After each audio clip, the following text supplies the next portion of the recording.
court of the club.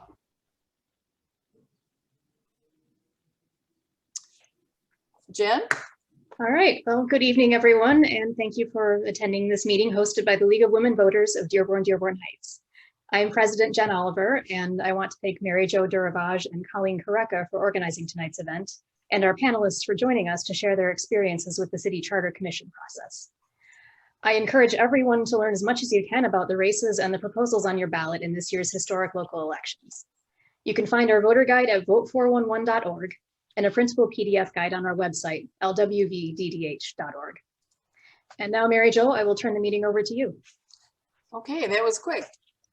Okay, so thank you, Jennifer, for greeting our members and guests tonight and for starting us off.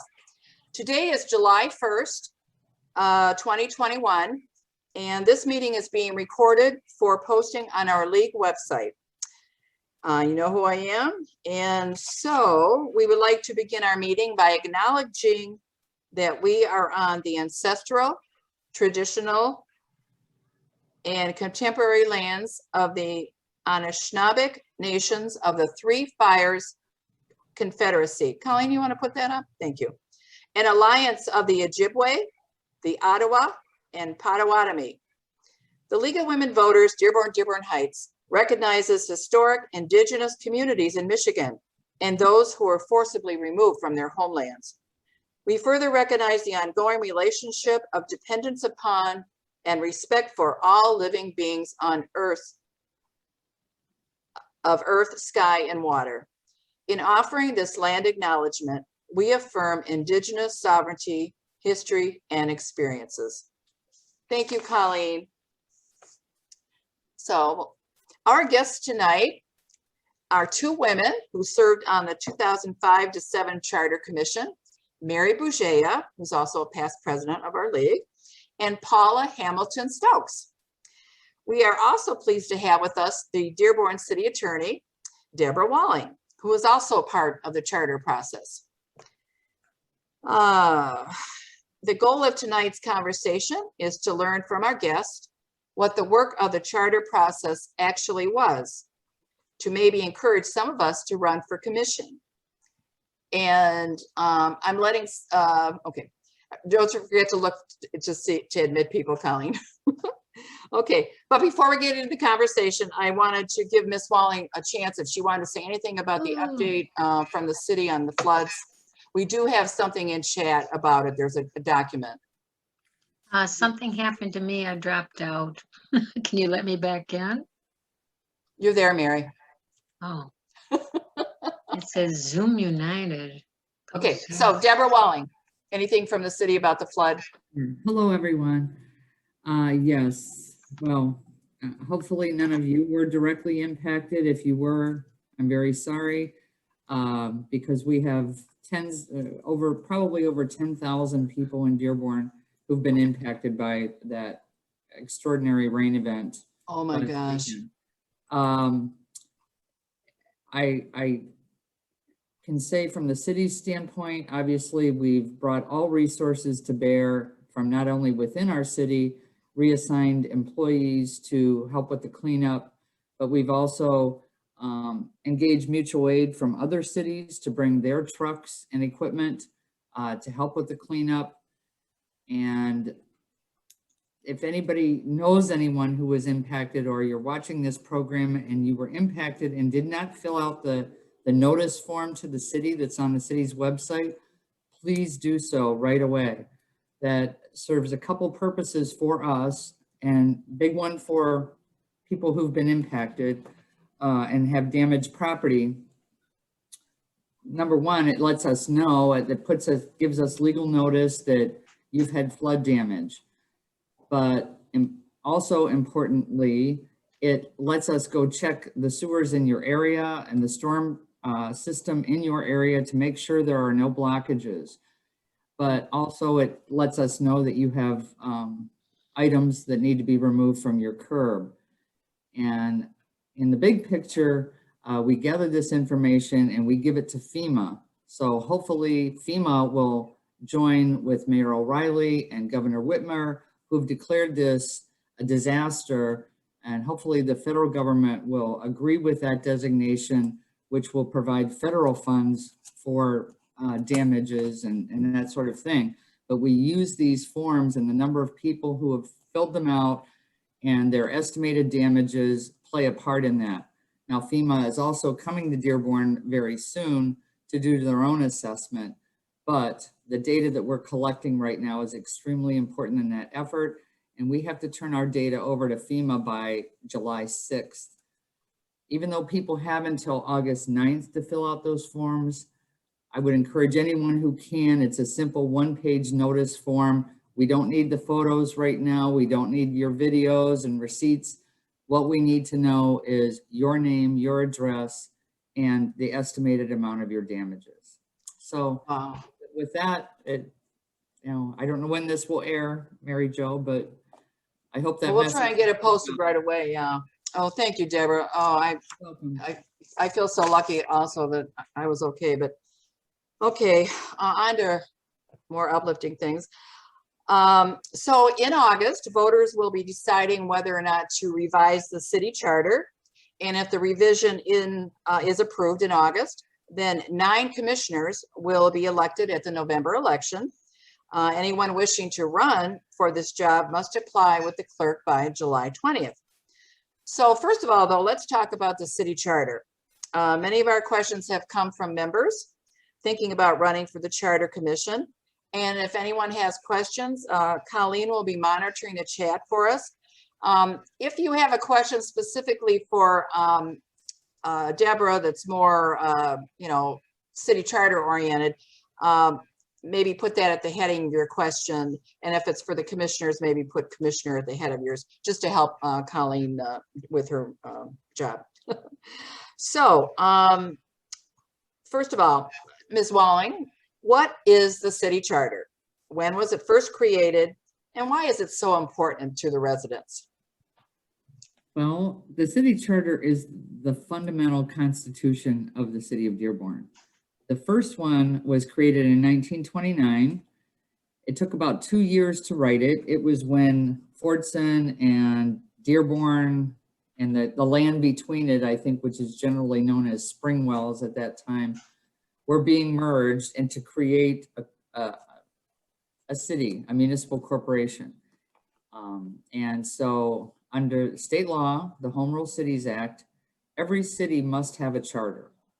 And what it does is it sets the framework for the elected officials, the appointed officials, the employees, the boundaries of the city. It is essentially a mini version of the US Constitution, but geared towards local government. So the first one was 1929.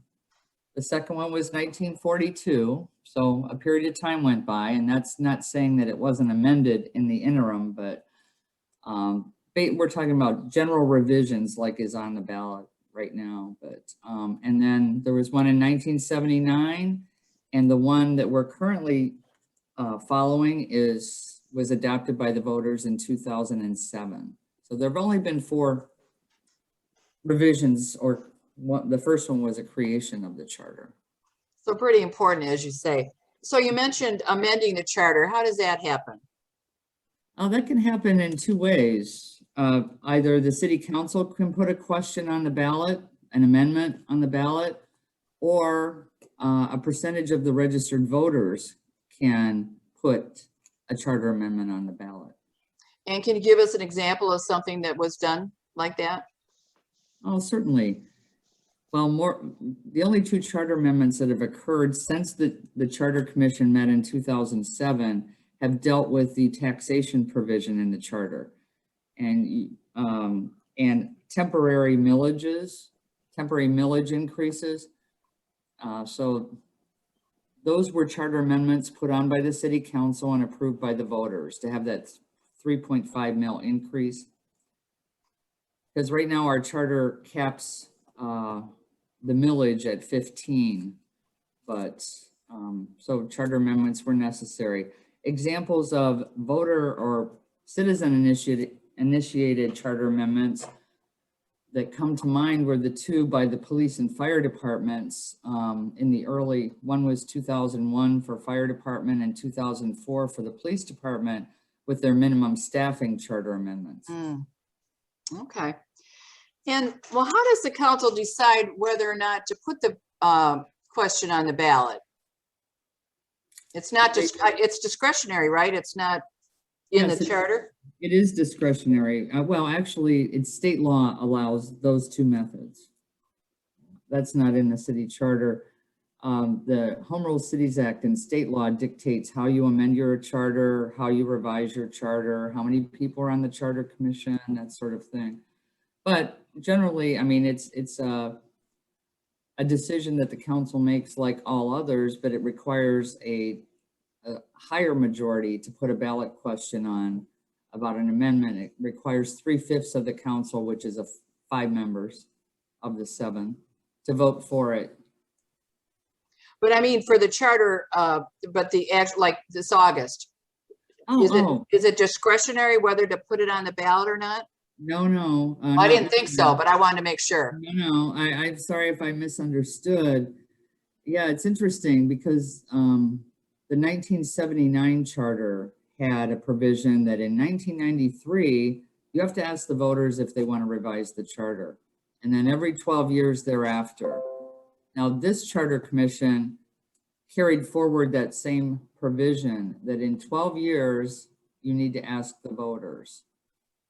Okay, because maybe, I don't, so back to Deborah was explaining, I said that it sounded like I had read somewhere that said the council voted to put it on the ballot.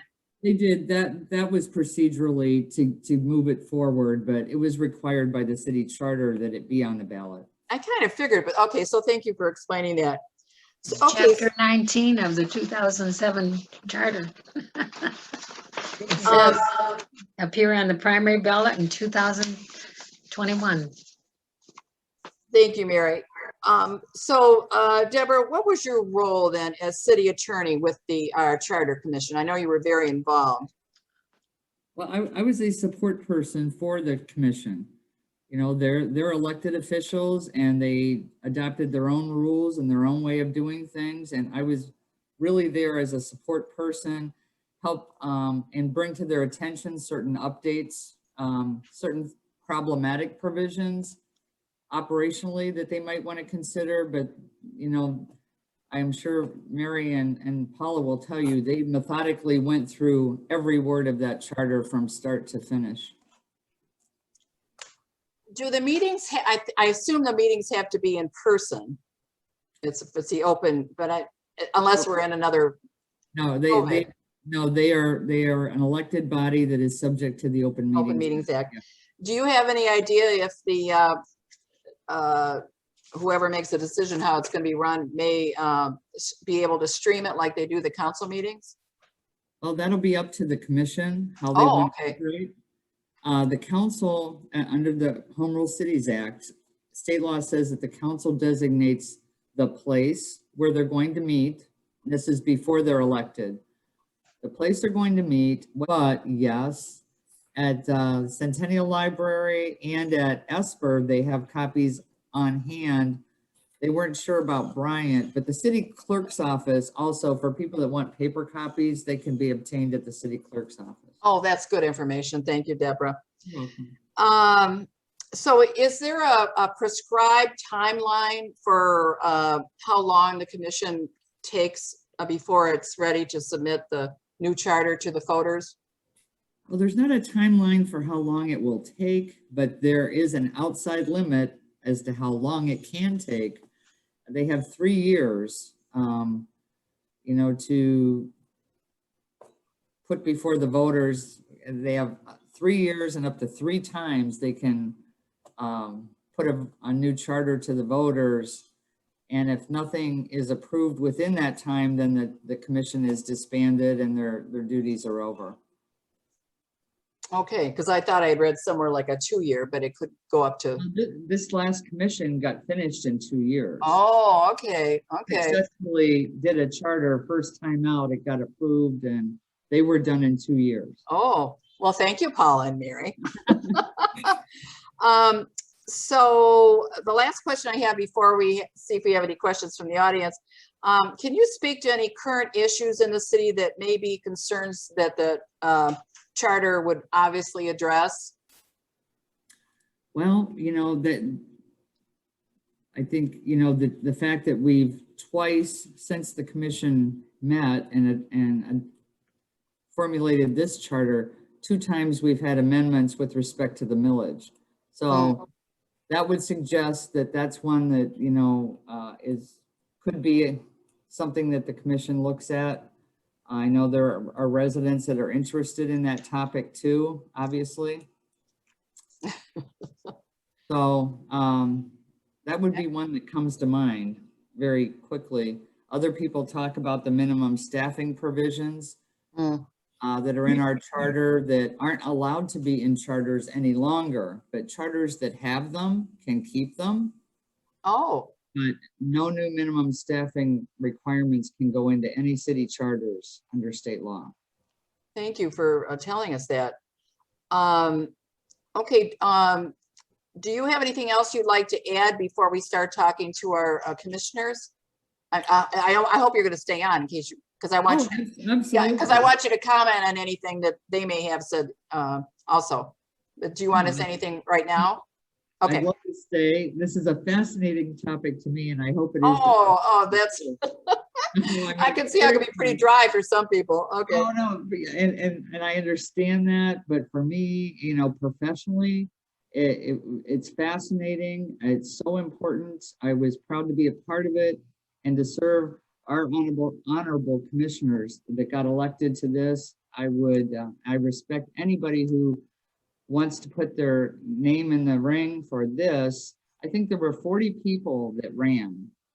47. 47? Because I was sure I was going to be 47. But when I started it, I was sure I was going to be 47, but oh my gosh, that is a I lot made of people. I would just, it was my privilege and honor to be a part of it. It was so interesting and so important to the city. Oh, thank you, Deborah. Okay, well, let's start talking to Mary and Paula. Could I ask Ms. Walling a question real quickly? Sure. If it's passed in August, will you be on the next charter commission? Well, my term of office as city attorney, the mayor appoints me and the council approves me. So when the mayor's term of office is finished, a new mayor may appoint somebody else. Okay. But if I'm still around, I'd love to. Oh, okay. We were hoping, for that. Oh, yes, definitely. I didn't even think you. about that. Oh, my gosh. I would second that too. She was an expert on the spot. She kept us up to date on the Michigan law, compiled laws, everything. She was an expert. I could tell just from her little bit she's talked to us tonight. Okay, so let's, what I'm going to do is I'm going to address the question. I'll go back and forth between Mary and Paula, but each one of you, feel free to add on after the first person has spoken. Does that make sense? sure. And then if Deborah has something also, that she could be the third person. Okay, so just no particular order. What was it, Mary Bouget, we'll start with you. What was involved in actually putting your hat in the ring? I think I read somewhere you have to have 100 signatures. Is there a filing cost involved, and anything beyond filing with the clerk? Mary?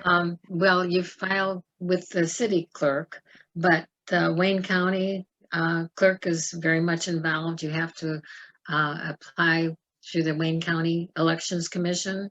So it'd be nice if you could just submit your name in the hat and see what happens. But the laws are you have to form a committee, and you have to have a treasurer, and sometimes you can be your own treasurer, but you do need to have somebody that reports. So you have to file with the Wayne County Elections Board, and locally you have to turn in 100 signatures when you apply. And also you have to keep, if you do any kind of campaigning or collection funds, they all have to be recorded, and you report it to the Wayne County Election Board. And then when you're finished, you have to go through a dissolution process too. So it's not an easy, it's doable, but it's a little complicated too. Do you remember, did you have direction from the city clerk about, what point by point, what you have to do, or? The county gives you back then it was a hard copy of the candidate requirements and what you had to do, and all the forms for reporting. Okay, so there's somebody kind of guiding you, but it is a lot of paperwork, sounds like. Paula, do you remember anything else different, or? Well, I didn't, to answer the one part of your question, I didn't do fundraising. I wasn't concerned about the financial aspect. I did spend some of my own money, but that was always my intention. It's kind of a joke. Deb will appreciate this about the chocolate chip cookies. I mean, I was just everywhere talking to everyone with homemade Toll House chocolate chip cookies. And anytime I had to make a presentation to council when I was employed, because I worked for the city for 25 years before I ran for office after I retired, I always showed up with cookies because it was hard to say no when your mouth's full of cookie. But financially, that wasn't an issue for me. I thought, well, if I can convince people that I'm the right person for the job, it didn't occur to me to spend thousands and thousands of dollars to accomplish that goal. I thought I would be further ahead on my own, just meeting people. So that's what worked for me. As far as following the directions, like Mary said, it was a process, but I did it. I mean, and she did it, and it wasn't great, probably not, but I wouldn't want to discourage anyone by making them think, oh, that's way too much trouble, or I'm going to have to do fundraising, because that's not my forte. I mean, I'm very outgoing, but the idea that I would ask you for money is abhorrent to me. So, it was a gift to me when I was elected. The city of Dearborn has been very, very good to me. Deborah was spectacular. She had my back the whole time. Every question I had, every time I needed to be reined in, because I would be, I really wanted some things to be done a certain way, but you're only one person. And it was a wonderful, wonderful experience because you worked with all 9 of you did it. Okay, and we're going to get into a little bit of that. I just wanted to add that Paula was fortunate to be on the mayor's slate, so she didn't have to do much fundraising. Okay, so Paula, what are the different roles on the commission, and how are the roles assigned? Well, in some elections, the highest vote getter becomes the, I'm going to say president, but I don't think that's the right word, Mary. Chairman, I think. Chairwoman. I think Mary got the most votes, didn't you? I did. Yeah. But when we convened the very first time, there was Mary Petlikoff, Mary Bujea. Dave Bazzi was a strong personality. I'm not saying that's good or bad. He had a strong personality. He was very knowledgeable about the city. And basically, we kind of took a vote, the 9 of us, as to who would be the chairman. And the rest of us didn't really have any type of a title other than commissioner. How about the secretary? Yeah, he led the meetings. Who took notes, you mean, and recorded everything? I don't know. I think I read somewhere where it had somebody was the secretary. I don't know. But that wasn't something you voted. The city paid for a secretary through the clerk's office. So you didn't vote on that. Okay. What kind of this would be for Mary. What kind of communication technology do you think a commissioner would be expected to have? Well, more hard copy. Yeah, from the archives, we were all, and as you say, the meetings were obviously open to the public, and we did have people in the in the meeting rooms. So everything was Open Meetings Act, and we had a hard copy that we shared. Well, now everything is electronic, so I think the new commissioners will be able to communicate with each other very secretively in groups or whatever. But then when they have the official meeting, they will have to decide whether they're going to be a Zoom format like this or the council meetings. But I think for the public to participate, it's better if they do it in person. Do you have anything to add, Paula?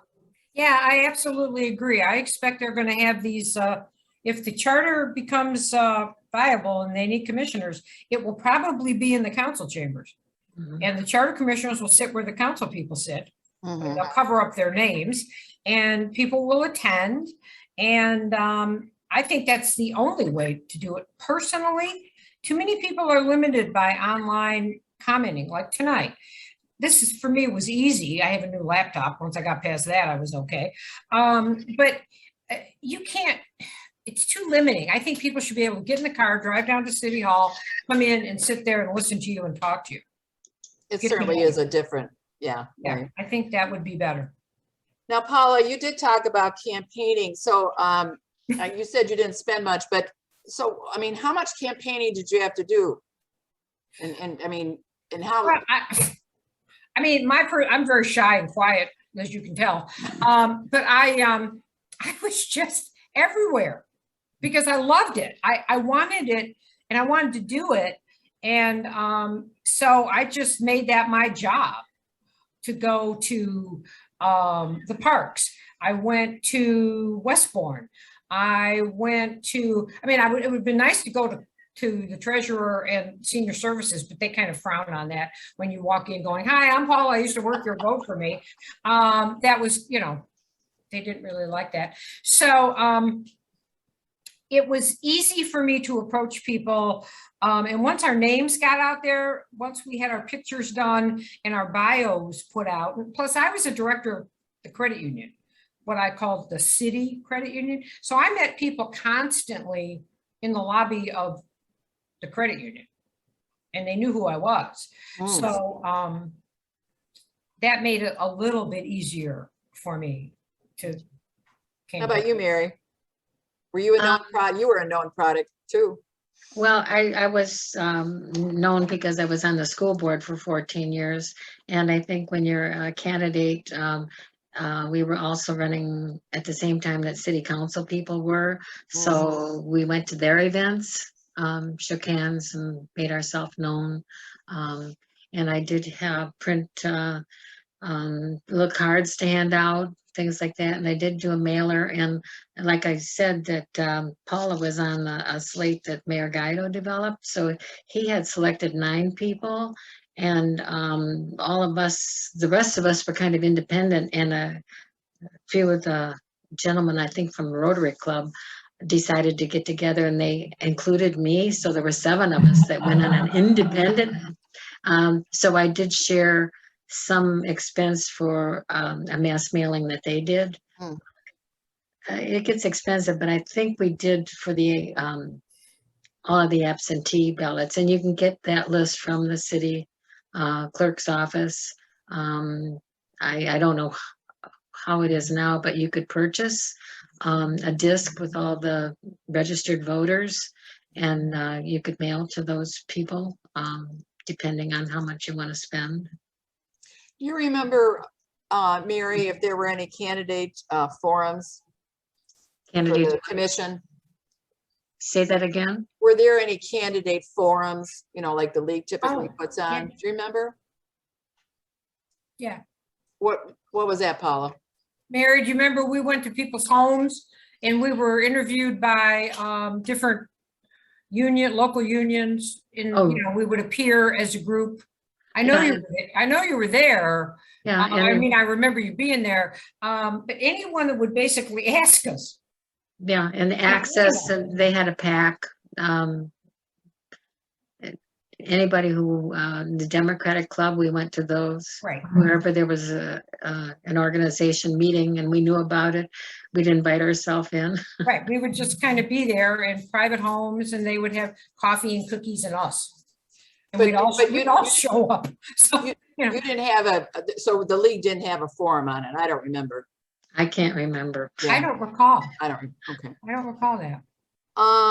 Now, when you were finished with your work, was it expected that you would go out and kind of lobby for its passage, or were you even permitted to do that? I have no idea. Oh, yeah. I would assume so. Yeah, Mary. I mean, both of us. I know I did. She did too. Yeah, I think they Sure. had a blanket endorsement that we all signed, that we were in favor of it. There wasn't any dissent on commissioners. Okay. So there wasn't anybody voting against it. So Mary, this is sort of an organizational question. How did the work progress? Did everyone study everything at once, or was the work divided according to different parts of the charter, or how did you? We started at the front and went entirely through it, but it was, we had presentations from each department head, like the finance and the whatever. They would come in and depending on what the topic was, we had experts. Some of the commissioners did go out and do a little research on their own and brought that information because they wanted to compare what other communities of like size, what kind of charters they had, because there were some people challenging that maybe we should do away with the mayor and do a city manager. So all those kinds of things were brought forward and we discussed them.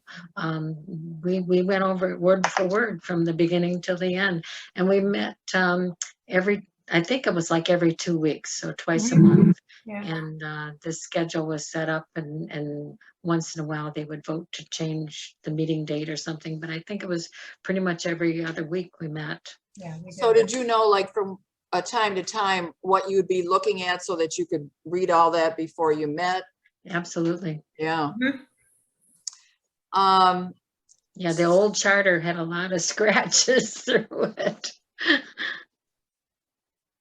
And you mentioned something about voting. How did you vote on, so if say you're done with, part one, was it a majority vote? Was it consensus? How did that happen? How did the approval happen within the commission? Paula, you start. A lot of arguing on occasion. I mean, one of the things I fought for was to make our DPW first responders on the same level as our fire and police, because in my opinion, fire and police can't get down the street to your house if there's a big tree and a backed up sewer blocking the road, which has happened several times since the charter was approved. So those were large meetings. There were a lot of attendees at those meetings. There was a lot of support for that, but it did not have enough support. So we would talk. I will say in the whole 2 years, there maybe Mary once or twice, it might get, and even heated isn't the right word. Really, it isn't. I mean, we were all adults. We all knew what we were doing. And we would have a consensus at the end, even if it was a bit begrudging, especially with civil service and DPW. There were a few hot button issues. So.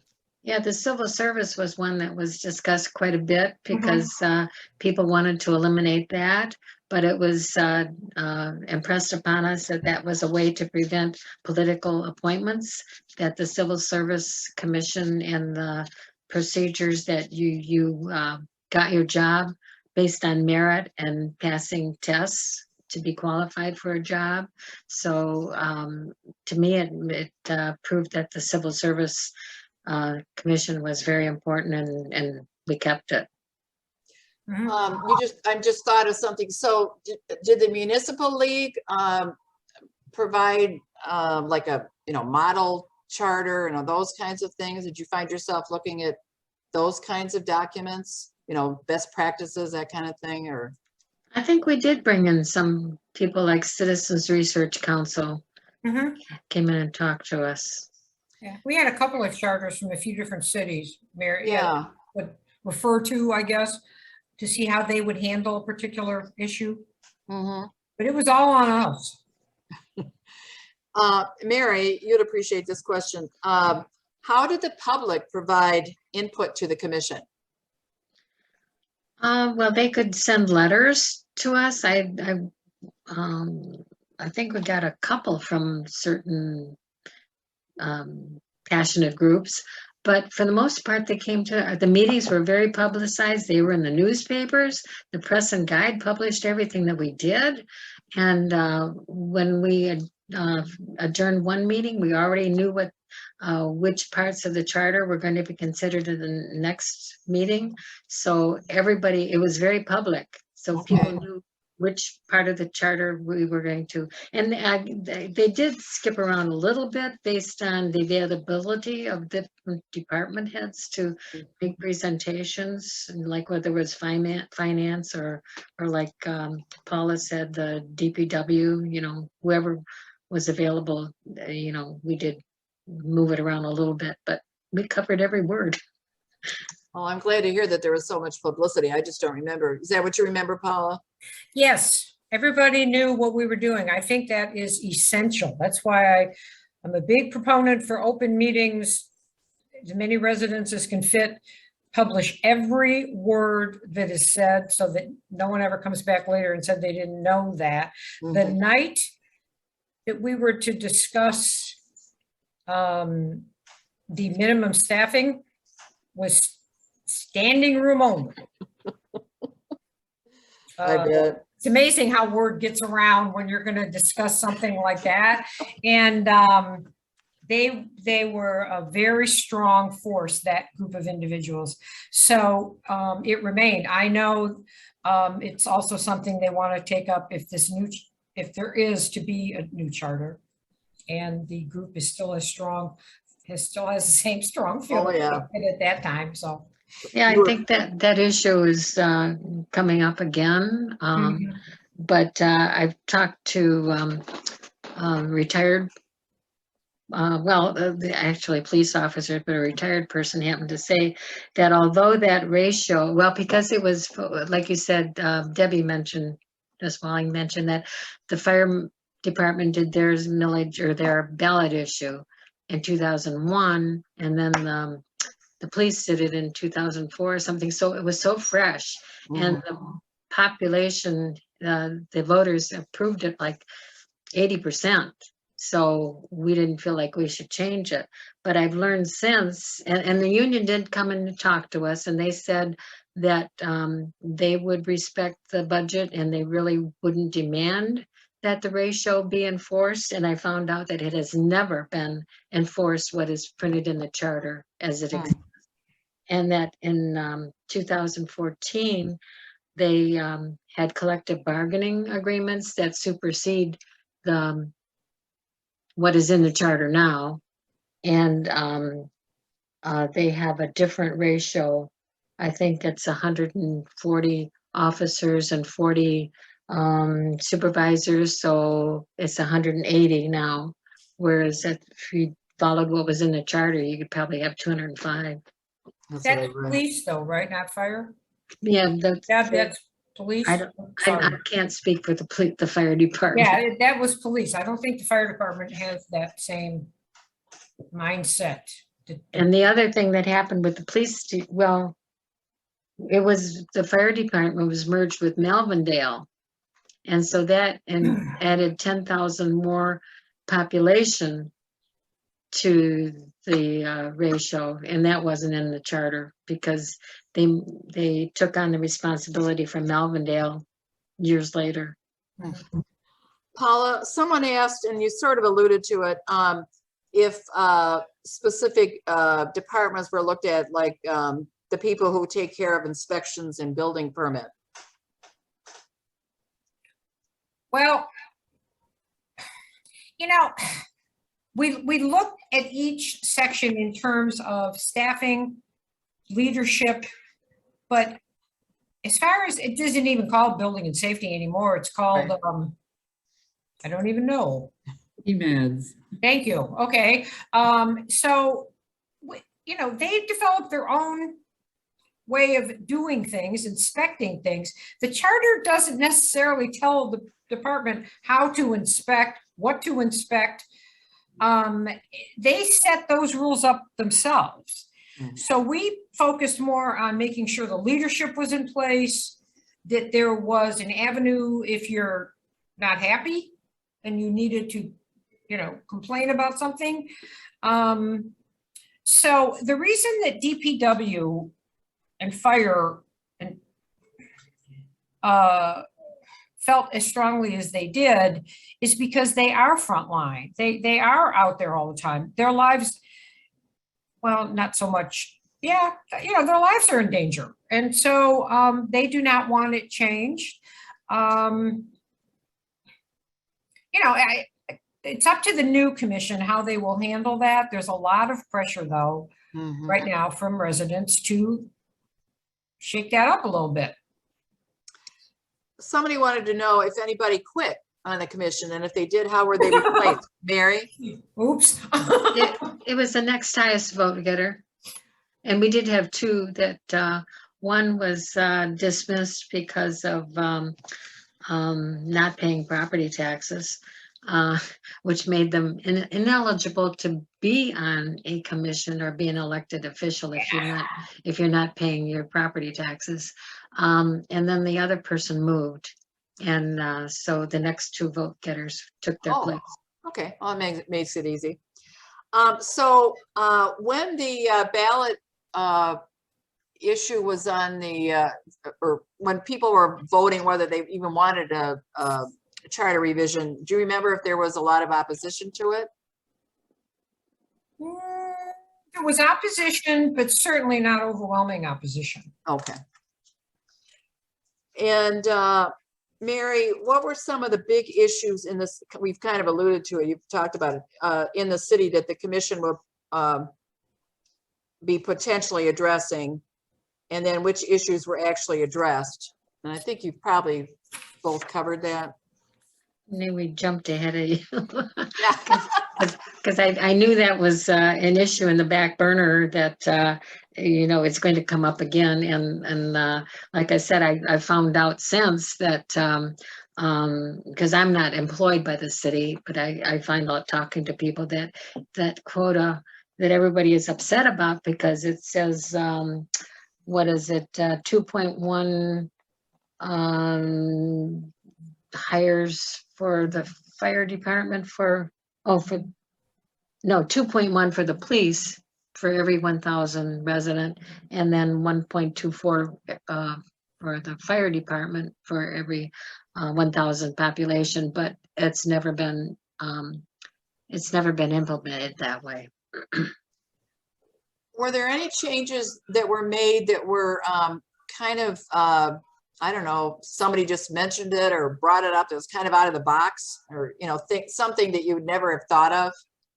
I don't know about that, but I was thinking that one of the reasons that Mayor Guido had a slate is that one of the changes that he wanted was more flexibility, because the old charter defined how many departments there were, and you know, so we did, I don't know exactly the language, but we changed the language so that each of those departments were not listed, so there's more flexibility in creating according to function of what they needed.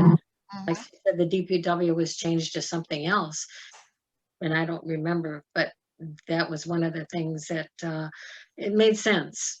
Yeah.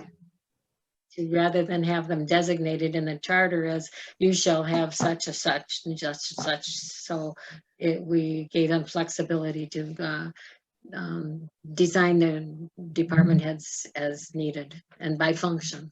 I will say that he was very, very good. He was subtle.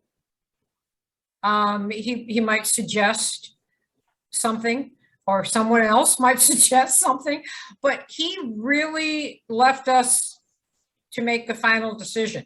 And there, when it came to the fire department and DPW, we knew exactly how he felt. He hoped, he wished we had been a little, that perhaps those things had changed. And he didn't get what he wanted, but nobody ever does.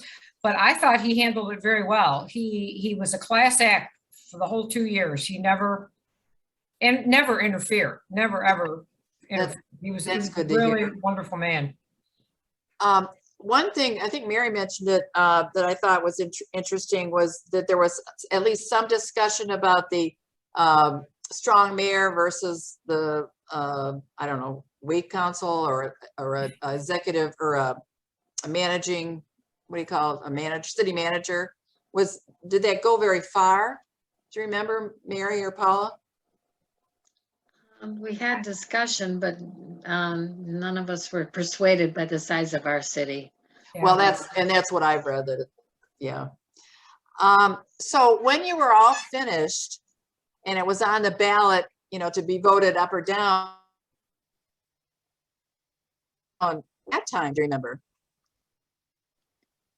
Oh, wait a minute, we lost you. You're gonna have to say that again. What happened? So I asked you earlier if there was opposition to it even, the charter even being revised. And now I'm asking when it was finished, a finished product, Okay. was there any strong opposition to it that you remember? I don't remember Must that. not have been, or you. No, I mean, it passed Yeah. quite Oh, yeah. well. It was a Pretty well. pretty easy pass. Yeah, there's always going to be a few people that disagree with you.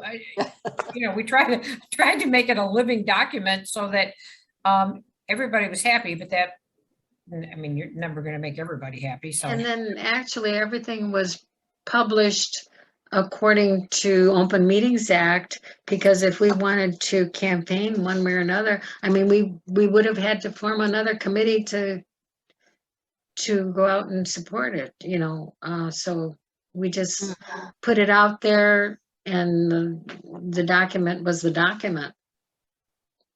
Mhm. Colleen, do we have any questions from our audience? I have not seen any. Colleen, I did see one. Oh wait, can a renter run in You're a renter, third? yeah, a renter. I Yeah. forget, Deborah. What is the question?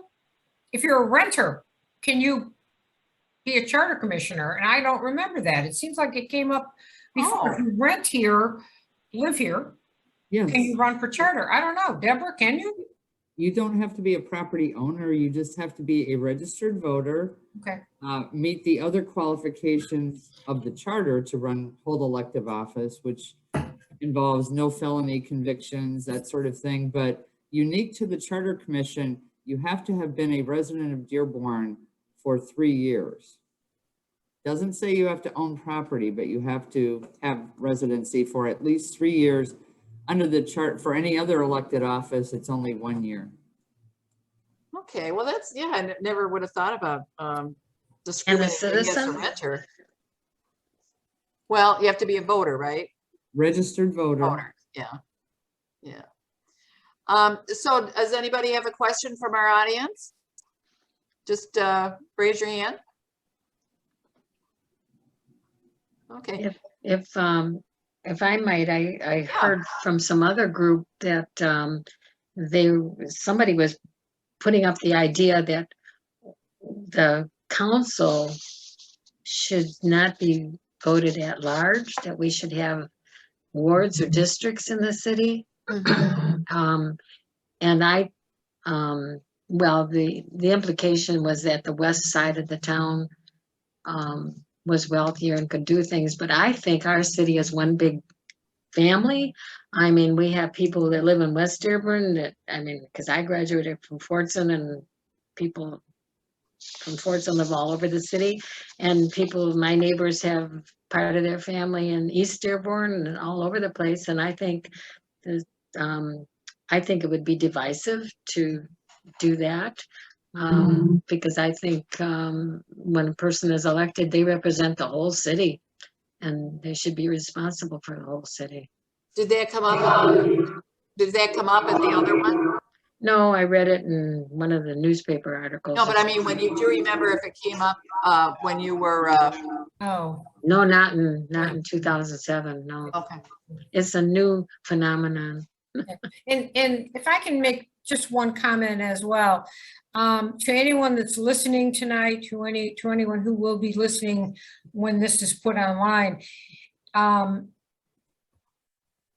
dedicate yourself to making the city better, to do everything in your power to help, to make it better for everyone. It was one of the most rewarding things I have ever done.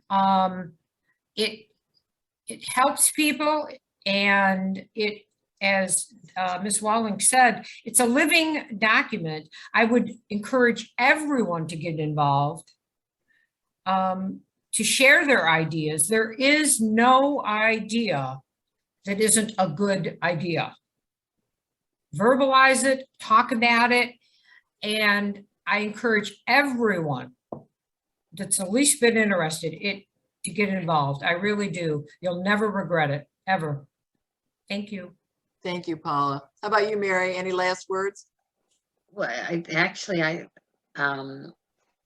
think, as she said, if your intention is to do the best for the city, absolutely, that it's worth your time and energy. Deborah, when you were listening to our two commissioners, did anything come to mind that you wanted to share?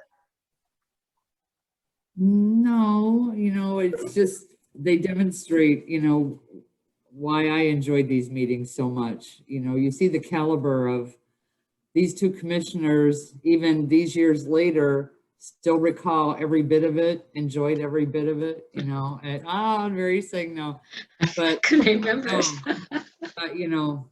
they were outstanding and are outstanding individuals. But the only thing I would mention is that because of changes in state law, there's a little unique thing that this year that you have to file to run for charter commission in July before we'll even know if there's going to be a charter commission. Yeah. So that to me is, not the way it used to be, but It does seem a little strange, doesn't it? And Debbie, could I ask when the primaries are being held? Because at one point they were in September, and was it the state that asked for August? Because I think that makes sense. Yeah, yes, and your commission changed it. That state law changed just before this went to press, I think in 07. And because I was looking at some of my old notes, that was a scratch out to make it from September to August and our last meeting, I think. Okay, yeah, because it gives a candidate a lot more time. And Right. even back then to print the ballots, they always needed at least 45 days to print the ballot. I don't know what they do now, but. Laura, you had a question. Yeah, I just got involved with their question and forgot what I was gonna ask. I do want to tell people, go on, you remembered?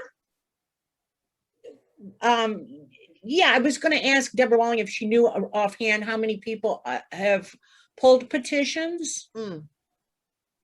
Well, the only reason, I haven't checked the list, but there are a lot of people that are serving on appointed commissions right now who are resigning to run for charter commission. Wow. Because that's another unique thing about running for charter commission. You can't be an employee or an appointed or elected official when you're running for charter commission. So so those individuals that are employees or appointees have to take a leave of absence to even run. So those are questions I've had to answer, in the past several weeks as people are pulling petitions. I have no idea what the final count is.